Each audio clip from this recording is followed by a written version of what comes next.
Why do I obsess about the smallest things?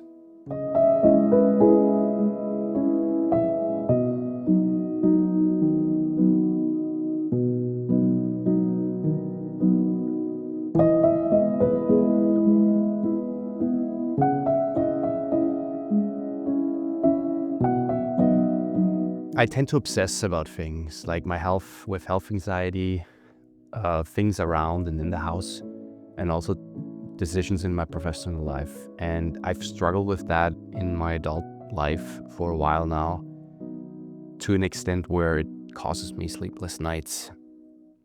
I don't really know where it comes from. I know that my accident had probably a lot to do with it, at least with the health anxiety side.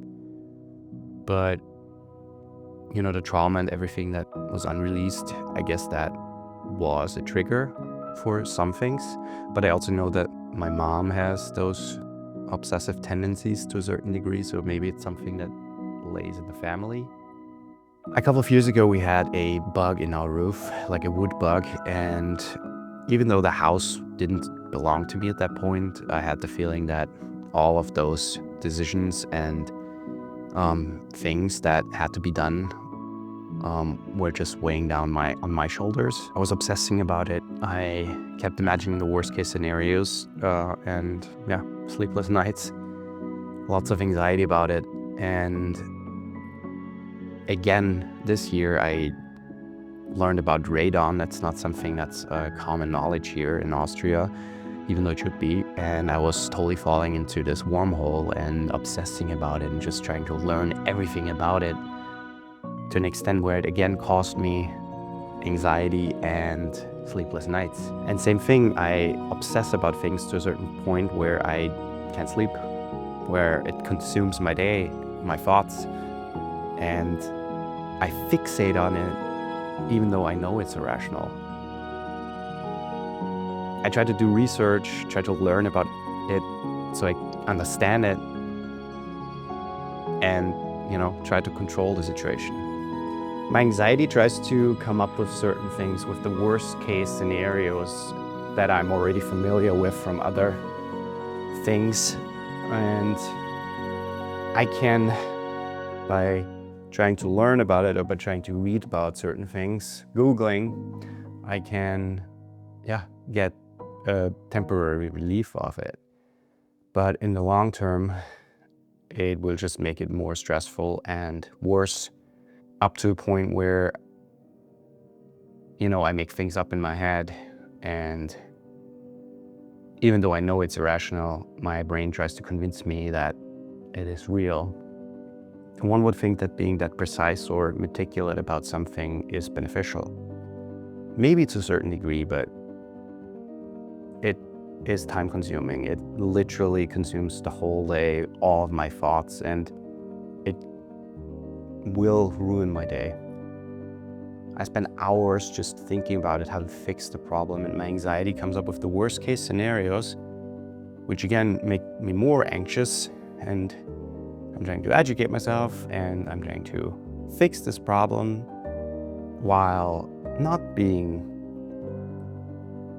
present with people, my family, not being present while, having downtime, leisure, just all consumed by those thoughts,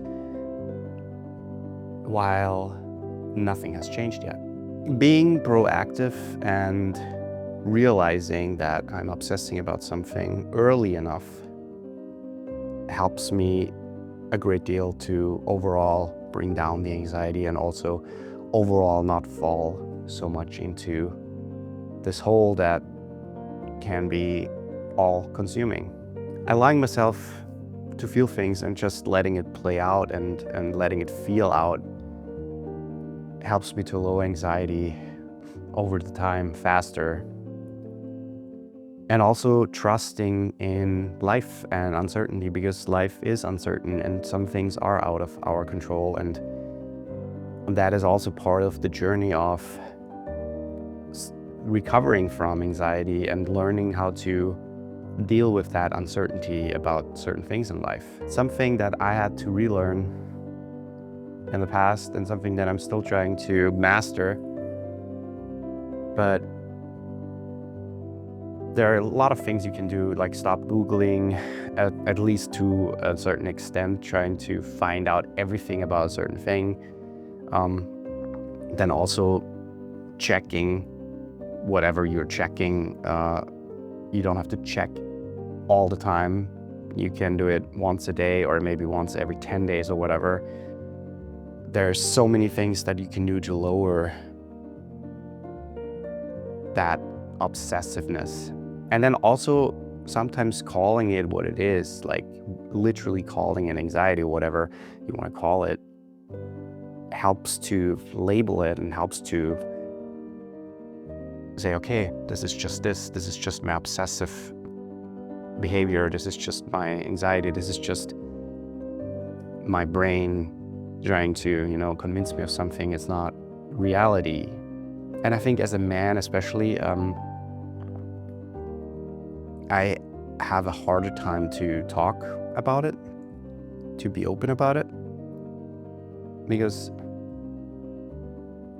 feeling weak, or at least that's what my brain tells me, is something that men are not. Men are not weak. I mean, the thing is, I know obviously that it's actually the opposite. It shows character, it shows strength to be open and to talk about it. But as a man growing up, you are told to not cry. You're told to not show certain emotions, and I'm still struggling with that, which makes it harder to deal with things like that, because you're feeling like, oh, you're all alone with that. But if you would just open up and talk about it, you come to realize that people are there. You're not alone. Dealing with anxiety in the past has taught me a lot, and I thought I've mastered certain things. But then falling back in those traits, in those behaviors, maybe in different scenarios, shows me that I have not mastered them. That there is still a way to go, and there's still a way to learn about myself, about my behaviors. And again, doing all those things I've learned about myself, like that helped me, like all the tools, like writing thoughts down that are intrusive or just very negative, and then challenging them with more realistic and positive thoughts or things that I can oppose them. Stopping Googling, stopping checking all the time helps you, regulate those thoughts and calm yourself. And then also, again, labeling and just calling it what it is. And again, there's also no shame in getting help if you feel like you can't do it yourself, and you shouldn't if you're going through it for the first time. Maybe get some help, some outside perspective, a therapist or whatever, who knows what they're talking about. Thinking about making this video and then also writing about it and then reflecting more about the whole issue, I come to realize that it's the same or a similar issue that I have with health anxiety, that it's the urge of controlling something that is not necessarily in my control.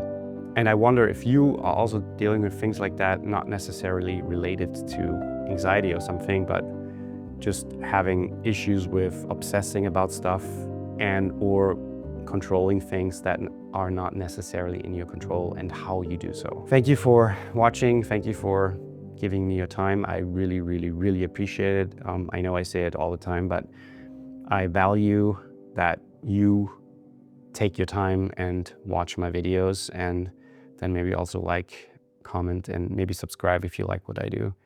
Thanks so much, and until next time.